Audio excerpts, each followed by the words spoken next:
ಬಸ್ಸಿನ ಅವ್ಯವಸ್ಥೆ ಅಂತೇಳಿ ಹೇಳ್ಬೋದು ಇದು.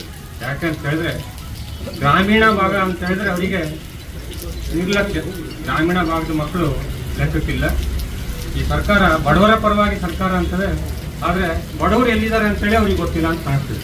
ಯಾಕೆಂತ ಹೇಳಿದ್ರೆ ಗ್ರಾಮೀಣ ಭಾಗದಲ್ಲಿ ಇರೋದೇ ಅತಿ ಬಡವರು. ಅವರ ಪರಿಸ್ಥಿತಿ ಇವತ್ತು ಎಲ್ಲಿ ಬಂದು ಮುಟ್ಟಿದೆ ಅಂತಂದರೆ KSRTC ಬಸ್ ನಂಬ್ಕೊಂಡೇ ಶಾಲೆ ಬರಬೇಕಿತ್ತು. ಇವತ್ತೆಲ್ಲ ಮಕ್ಕಳು 2,000 3,000 ಇಂಗ್ಲೀಷ್ ಮೀಡಿಯಂ ಬಸ್ಸಿಗೆ ದುಡ್ಡು ಕೊಟ್ಟು ಶಾಲೆ ಬರುವಂಥ ಪರಿಸ್ಥಿತಿ ಈ ಸರ್ಕಾರ ನಮಗೆ ಬಂದು ಮುಟ್ಟಿಸಿದ್ದಾರೆ.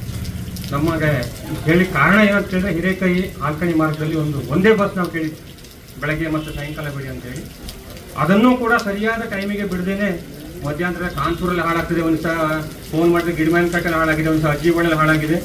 ಬರೀ ಕಾರಣ ಹೇಳ್ತಾರೆ. ನಾವು ಗ್ರಾಮ ಪಂಚಾಯತ್ ಮೆಂಬರು ಅಧ್ಯಕ್ಷರೆಲ್ಲ ಸೇರಿ ಟರಾವ್ ಮಾಡಿ ಕೊಟ್ಟರೆ ನಮ್ಮ ಟರಾವಿಗೆ ಅವ್ರಿಗೆ ಲೆಕ್ಕನೇ ಇಲ್ಲ. ಇಷ್ಟೊತ್ತಿನವರೆಗೂ ಒಂದು ಟರಾವಿಗೆ ನಮ್ಗೆ ಅವ್ರು ಬೆಲೆ ಕೊಟ್ಟ ದಾಖಲೆ ಇಲ್ಲ. ಸ್ಥಳೀಯ ಸರ್ಕಾರ ಅಂತೇಳಿ ಗೌರ್ಮೆಂಟ್ ಅಲ್ಲಿ ಹೇಳ್ತದೆ ಬಿಟ್ಟರೆ ಸ್ಥಳೀಯ ಸರ್ಕಾರಕ್ಕೆ ಯಾವುದೇ KSRTC ಡಿಪಾರ್ಟ್ಮೆಂಟ್ ನಮಗೆ ಮರ್ಯಾದೆ ಇವತ್ತು ಕೊಡ್ತಾ ಇಲ್ಲ.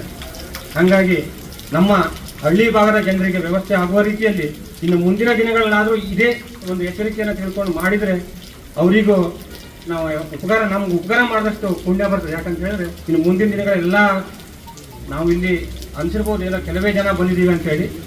ಈಗ ನಾವು ಎಷ್ಟೇ ಜನ ಬಂದು ಸದ್ಯಕ್ಕೆ ಹೇಳುವಂತ ಸಾಕು ಇಷ್ಟು ಮಾಡಿದರೆ ಮಾಡ್ತಾರೆ ಅನ್ನೋ ತಿಳುವಳಿಕೆನ ಮಾಡಿದ್ದೀವಿ. ಇನ್ನು ಮುಂದಿನ ದಿನಗಳಲ್ಲಿ ಎಲ್ಲ ಮಕ್ಕಳನ್ನು ಮತ್ತು ಮಹಿಳೆಯರನ್ನ ಕರ್ಕೊಂಡು ಬಂದು ನಾವು ಇನ್ನೇನು ಮುಂದೆ ಕ್ರಮ ತಗೋಬೇಕಂತ ಕ್ರಮ ತಗೊಳ್ಳಿಕ್ಕೆ ರೆಡಿ ಇದ್ದೇವೆ. ಇಷ್ಟರಲ್ಲೇ ಅವರು ಸುಧಾರಿಸ್ಕೊಳ್ಬೇಕಂತ ನಾವು ಅವರಲ್ಲಿ ಮನವಿ ಮಾಡ್ತೀವಿ. ವೀಕ್ಷಕ ಮಹಾಪ್ರಭುಗಳೇ, ನಮ್ಮ ಚಾನಲ್ ಅನ್ನು ಸಬ್ಸ್ಕ್ರೈಬ್ ಮಾಡಿ, ಶೇರ್ ಮಾಡಿ, ಪ್ರೋತ್ಸಾಹಿಸಿ.